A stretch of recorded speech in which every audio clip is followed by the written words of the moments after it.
काय झालं सांग ना. मग रडायलीच काऊन? मी कुठं हाणलंय? मी मारलंच नाही तुला.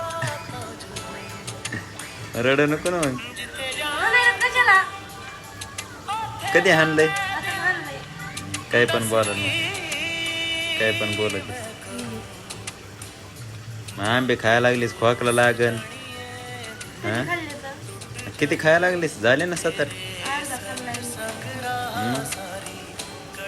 एक चापट आणली म्हणून काय झालं? त्याच्यामुळे रडायला लागली. हो करायला लागली. काय दवाखान्यात बी जायचं का लगेच?